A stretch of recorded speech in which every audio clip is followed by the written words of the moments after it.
Hi, my name is Neil Kay, and this is the third of a series looking at puzzles around the design of the keyboards we all use for typing.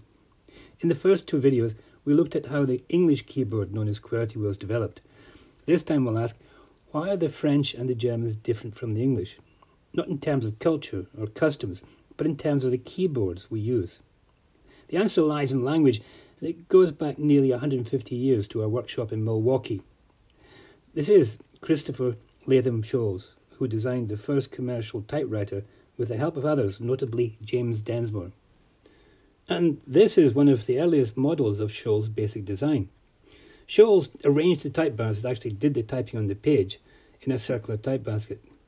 Then we saw in our first QWERTY puzzle how we minimised the chances of the type bars jamming when letters next to each other in the type basket were typed in quick succession. We'll use Scrabble letters to see how he did this, representing numbers and punctuation marks with blanks.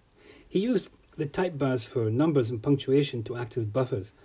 These separated letters from each other in the type basket, as you can see on the top of the type basket here. But there were only so many numbers and punctuation marks on the type basket. Some letters had to sit together, the circled sequence here.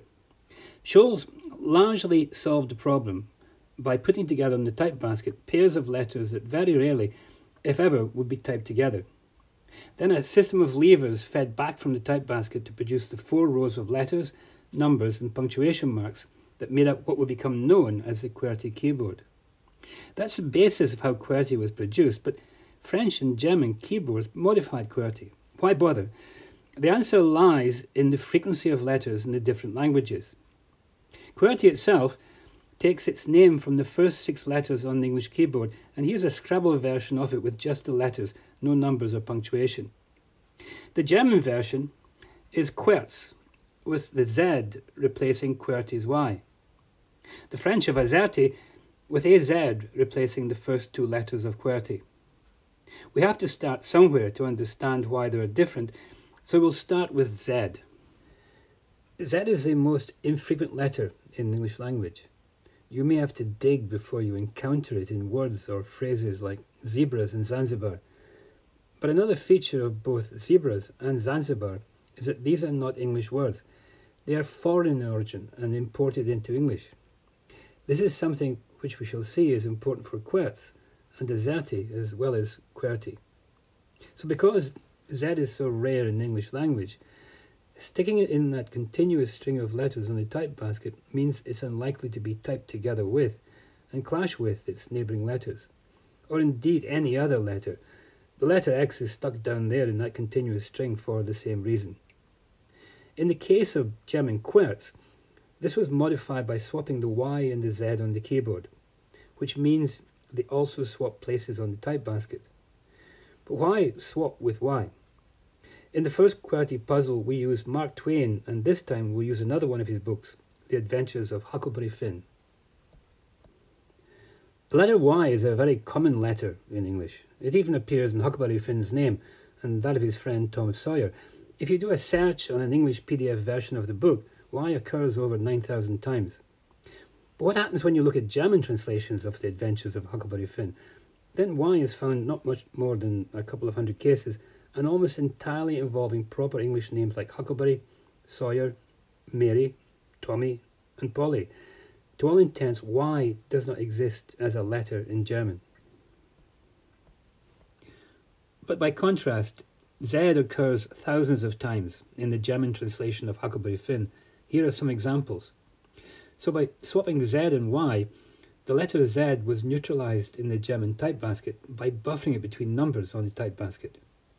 At the same time, they knew it was safe to stick Y into the continuous string of letters on the German type basket because it was likely to appear only in foreign names in any German text.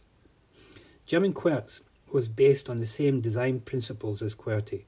It minimised the chances of neighbouring letters on the type basket being typed together and jamming. So what about the French keyboard version AZERTY, which swaps 2 pairs of letters? This shows how French AZERTY modifies QWERTY, with the blue letters swapping, Z for W, and also the red letters swapping places, A for Q. The obvious place to start is again with Z. Just like German, the letter Z is much more common in French than it is in English. Here are some examples from a French translation of Huckleberry Finn. So, to neutralise Z in typing French text, the QWERTY keyboard was adapted to buffer Z between numbers in the top half of the type basket. This also meant it was stuck into the top half of the keyboard. But why swap Z with W in the French keyboard? Just as Y is mostly encountered in foreign names in German, similarly W is mostly found in foreign names in French. In French translations of Huckleberry Finn, it appears in names like Sawyer, William and Whiskey. So it is safe to stick W alongside other letters in the continuous string of letters on the French keyboard, because it is rarely going to be typed together with its neighbouring letters in French, or indeed any other letter. As for swapping Q and A, this means that A joins the vowels on the top letter line on the French keyboard. The other vowels on that top letter line had already been safely buffered from contact with other letters on the QWERTY type basket. This was important because vowels can pair up with many other letters in French as in English, and when typed together with these letters could cause jamming.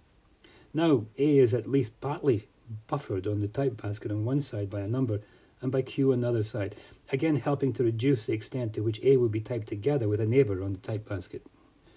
German QWERTs and French AZERTY keyboards followed the same principles that Scholz had used to build the first QWERTY keyboard.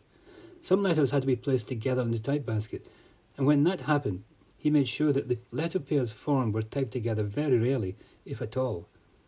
The basic reason that QWERTY was modified to form QWERTs in German and AZERTY in French is that all three languages differ in terms of how and which letter pairs could be formed. Scholz's solution to the jamming problem translated into other languages with some adaptation. His solution may have been simple, but it was as ingenious as it was effective.